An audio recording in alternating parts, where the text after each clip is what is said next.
Quiet, please. Quiet, please.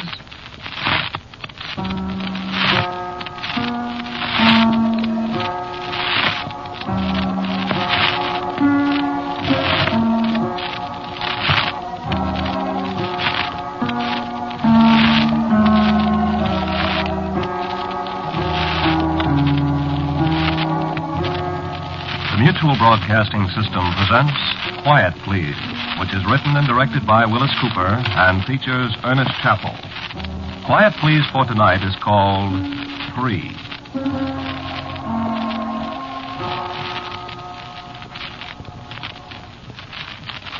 Practically nobody is named Sebastian. And I have taken in my lifetime a good deal of kidding about my name. Well, Sebastian is an unusual name, and a great many amateur humorists seem to enjoy working on it. And when Evelyn Waugh's Brideshead Revisited came out, at least 7 of my friends sent me huge teddy bears.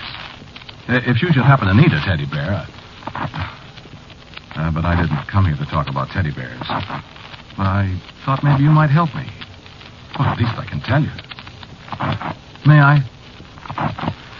Well, it's kind of... I suppose you'd say it's an obsession. Though on the other hand, I guess you have to have a thing quite a while before you could call it an obsession. This has only been bothering me since day before yesterday. So I suppose maybe we'd better call it a premonition. I was walking down the street, and there was absolutely nobody near me. And a voice spoke to me, right in my ear. A very quiet little voice. It just said one word. 3. Did you hear it? Oh, you must have heard it. What was it? I tell you, there wasn't anybody near me. There wasn't anybody within a block of me. Well, I thought then I was, hearing things. You know how it is. You think you hear your name called or something, and it's just some kind of subconscious thought that jars its way into whatever you're thinking of, and... Well... Maybe it isn't that either. Maybe somebody does call your name somewhere. I don't know.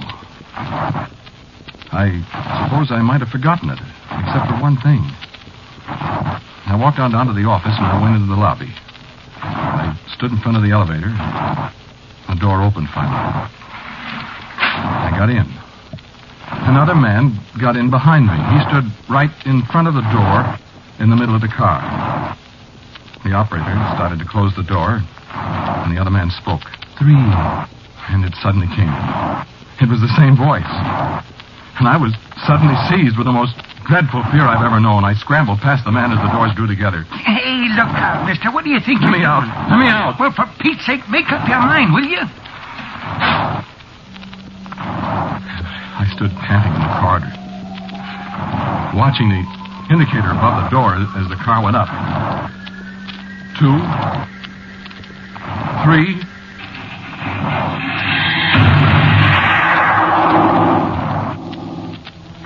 We haven't found out yet what caused it. Apparently, though, the operator, who was a new man, mishandled the controls at the 3rd floor, and the car dropped down to the sub-basement. There's no way of telling, of course, because the operator was killed. We think we're fortunate, however, that there was nobody else in the car. Did you hear that? There was nobody else in the car. Well, what about the man who said 3? No. Nothing more happened that first day. I walked upstairs to my office, and I stayed there. I didn't do very well on the job that day. Oh, yes, I forgot something did happen. No, nothing like the elevator thing. It was just the telephone. It rang 3 times. At 3 o'clock in the afternoon. Oh, I know there's nothing unusual about a telephone ringing 3 times, only this one, I picked up the receiver when it rang the first time, and it rang 2 more times. Telephones don't do that.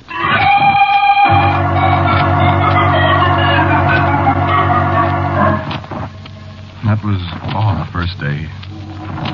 I went home very carefully. I remember I waited at the corner very conscientiously until the number 3 bus went past. I'll never ride a number 3 bus again. I'll walk the extra 4 blocks and ride the number 12. I was pretty conscious of that number. I saw 3s everywhere. 3 men in the restaurant. I began looking for 3s. Three letters in my mailbox. I found 3s everywhere. 3 pennies fell out of my trousers pocket when I was undressing. 3 of those black wartime ones made out of zinc or something. You don't see many of them these days.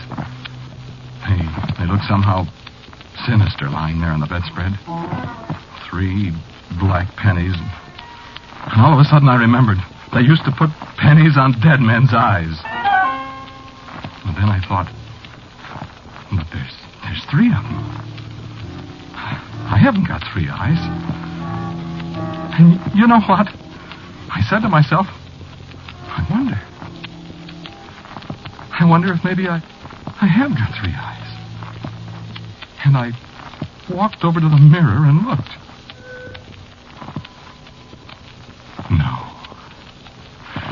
No, I haven't got 3 eyes. But you see what a thing like this can do to you? Well, that settled it. I went in the bathroom and I took down the pills and I took 3 of them. And I remembered, just as I was drifting off, that 3 pills are enough to put a man to sleep permanently. But I couldn't do a thing about it then. Oh, no. I didn't go to sleep permanently. I woke up. You guess what time.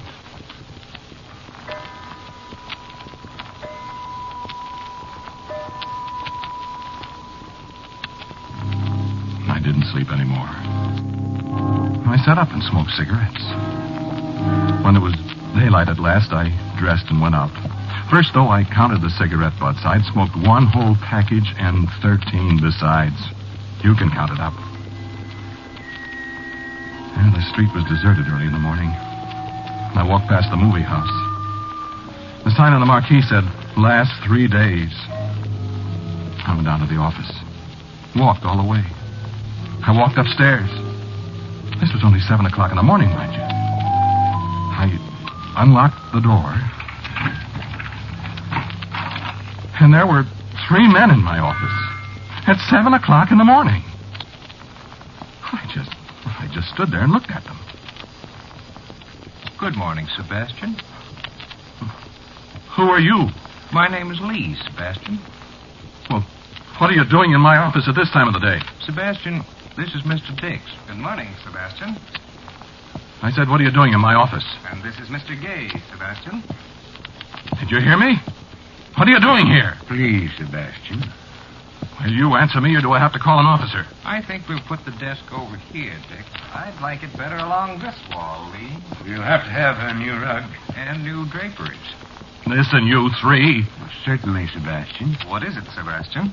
Speak up, Sebastian. I want to know what you're doing in my office. Oh, that. Don't mind us. Of course not. Now, about the filing cases, Lee. I don't want them. Do you, Gay? I'm sure I don't. What are you doing here? Do you hear me? Why, Sebastian, we're just looking it over, deciding on the changes. We don't like it this way. And what business is it of yours? What are you going We're going to move in here. You what? When you leave. What are you talking about? I'm not going to leave. Yes, you are. I am not. Certainly you are, Sebastian. Are you people crazy? Why, no, Sebastian. Are you? Well, I don't know what you're talking about, and Sebastian, come here. Over here by the window. Come on. No, you're not going to get me to that window. I know what you're up to. I'm going to get a policeman. Oh, no, Sebastian. You're wrong. We're not going to push you out. I should say you're not. We don't have to. Of course not. Just look, Sebastian. I looked out the window. And right below me was the sign on the movie house I told you about. Big red letters, they said, last 3 days. But I hadn't noticed before, or maybe it wasn't there before. The 3 had a big red X across it, and there was a 2 painted on top of it. And when my eyes had focused again, I turned around. There wasn't anybody in the room but me.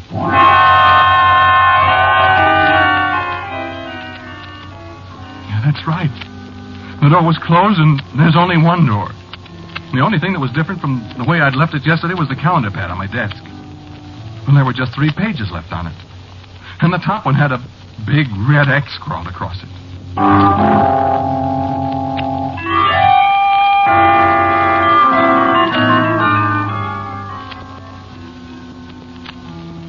I never took a drink in my life before 5 o'clock. I seldom touch the stuff, but I do keep a bottle in my desk for an occasional client who likes a nip in the daytime. I took 2 nips. And I got very brave and very matter-of-fact when I downed the second one. Well, after the third one, I went out in the hall and I walked downstairs. The elevator starter was just coming to work. He looked at me with a very strange expression when the whiskey and I spoke to him in a loud voice about 3 strange men invading an office at 7 in the morning. And then he asked me, more or less politely, to describe the men. Do you know, I couldn't remember a single thing about any one of the 3. He looked at me as if I were crazy. And I remembered what Dix had said. No, we're not crazy, Sebastian. Are you?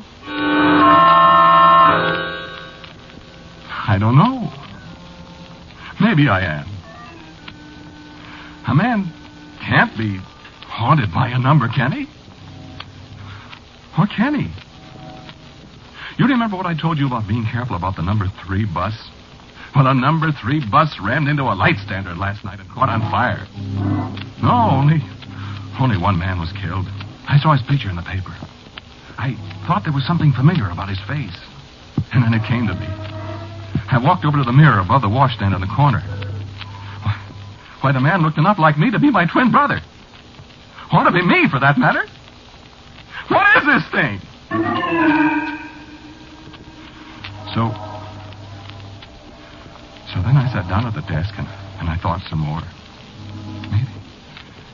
Maybe I've been working too hard. Well, anyway, I got to do something about it. Yeah, but what? I'll call up Dr. Mandel, I say to myself. Dr. Mandel can tell me if I'm going crazy. Or what? Give me the phone. Now, let's see. What's his number? 4087.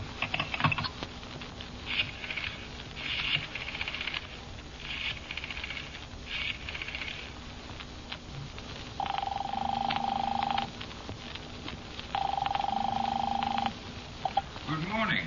May we be of service to you? What? I said good morning. May we be of service to you? Is this Dr. Mandel's office? Oh, my, no, sir. Is this 4087? This is the Beveridge Funeral Parlor, sir. A what? The Undertaker, sir. Isn't this 4087? No, sir. This is 3333. How did I get that number? Well, I couldn't miss it that much. 4087.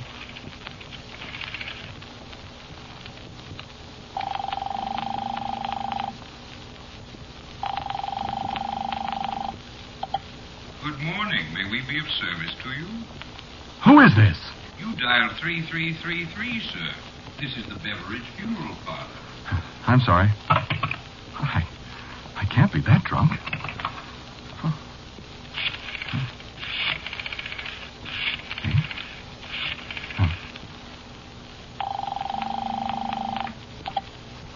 Good morning. May we be of service to you? Oh, but I'm sure going to be. Where's that bottle?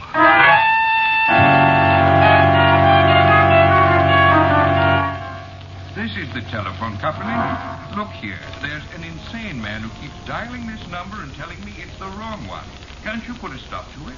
For 3 solid hours now he's been ringing this number, and we have clients of our own to take care of.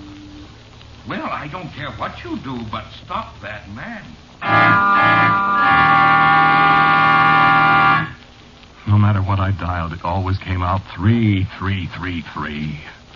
I called Dr. Mandel. I called the police. I called my Uncle Hubert. And always there was that man with a fat voice wanting to be of Service. Good morning. May we be of service to you? That was yesterday. Today. Oh, yes, I woke up at 3 this morning. There was somebody in my bed. No, I know. I'm getting awfully tired of these things happening to me, too. But you should complain. Well, they're not happening to you. All I want from you is a little sympathy. Or at least the chance to tell my story. Just tell my story. I'm sorry. No, really, I'm sorry. This stuff is beginning to get me down. Beginning? It's got me down. I don't know what's happening to me. Either somebody's trying to make me lose my mind and commit suicide or something, or it's true. All I can hear is... 3 men. 3 days. And now there's only 1 day left. Well, the second leaf of my calendar pad had a big red X on it this morning. And everywhere I go, things happen in threes. I hear streetcar gongs. I hear automobile horns. I hear knocks on doors. I hear noises in my head. And all of a sudden, I remembered I heard on the radio that there's going to be a radio program tonight called 3. What are they doing to me? Help me, please. Do something.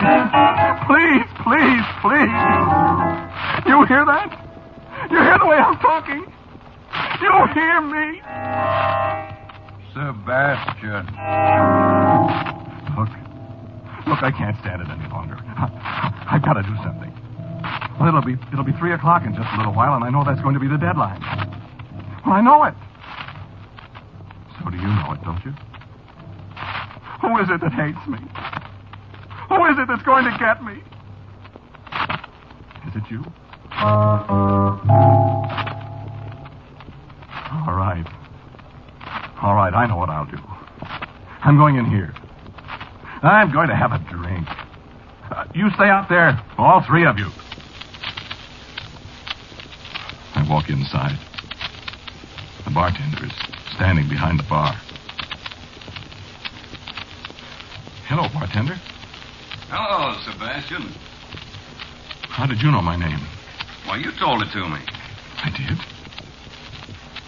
When did I tell it to you? Why, last night? Last night. I wasn't here last night.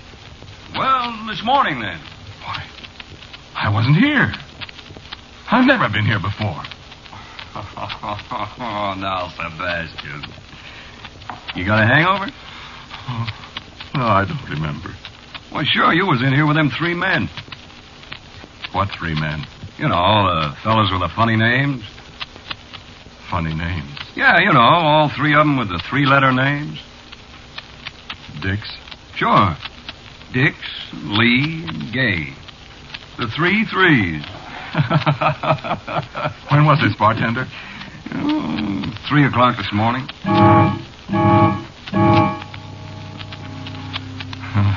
I'm trying to pull myself together. I try hard. But my head is all mixed up. I'm getting scared, bartender. What you scared of, Sebastian? 3. 3? Just 3. Oh, that reminds me. What? Fella telephoned just before you came in. Said he'd be here at 3 o'clock. Coincidence, huh? Who? I didn't say. Said if you wanted to call him back, call him at 3333. Yes. I know who he is. You want a drink? No, I guess not. No? Just talk to me, will you? Sure, Sebastian. Till 3 o'clock. What? Your friends will be here then. Oh, I'm scared. Why? Somebody's after me. That's so. What am I going to do? Well, I don't know anything you can do, Sebastian. Look, talk to me. Talk to me. Take my mind off it. What'll I talk about? Anything. Anything except... anything. Well, let's see. Talk. Talk, I'm scared. Well, let's see now. Well, you take names. Names? Sure, like yours, for instance. Sebastian. It's a very odd name. I think I only seen it once before in my life. Where? On a gravestone somewhere. Don't talk like that. Well, it is an odd name. It's unusual. Names have got a lot of meaning. Yeah, yes. Mine means to be reverenced, I think. Does it? Ain't that odd now? Ain't it? You still scared? Talk some more. I'm talking. What time is it? A little before 3. Talk! Well, talking about names now. I got a funny name, too, for a bartender. You have? For a bartender. What is it? You are scared, ain't you? Why are you looking at me so funny? Well, it's pretty near 3. Bartender, what's all this about 3? Well, I was going to tell you a funny coincidence. Talk. Talk, please talk. Well, you're so worried about this 3 Talk, stuff. will you? Talk. Talk to me. Well, I was going to tell you about my name. Well, what is your name? Is it Joe or Tom or Harry or Charlie or Aloysius or Alcibiades or Mike or what? That's what's so funny. It's Dry. Dry? Oh, that's very funny. Oh, that's extremely funny. Oh, that's funny, bartender. A bartender named Dry. a dry bartender. Oh, well, sir, that sure is funny. Yeah, but of course that ain't the way you spell it, see? What? No, you see, it's a German name. Is it? Yeah, sure. Spelled D-R-E-I. It means 3, you know.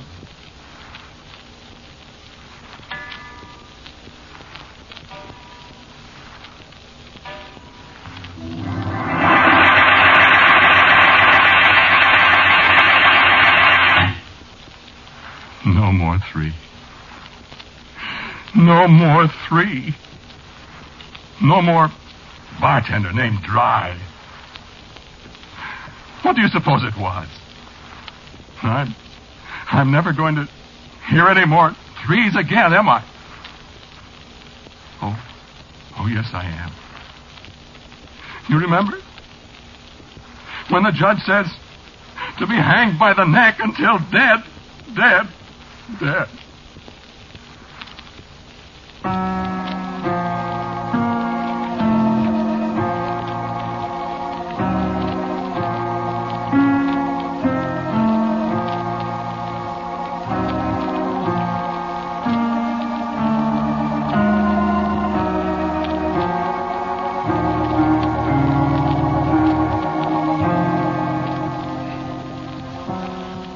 You have listened to Quiet Please, which is written and directed by Willis Cooper. The man who spoke to you was Ernest Chappell. And others who played in tonight's story were Les Tremaine, Vinton Hayworth, Cameron Prudhomme, and Kermit Murdoch. Music for Quiet Please, as usual, is composed and played by Gene Parasso. Now, for a word about next week's Quiet Please, here is our writer-director, Willis Cooper. Next week, our story is about a man who couldn't escape his fate. It's called Kill Me Again. And so, until next week at the same time, I am quietly yours, Ernest Chappell.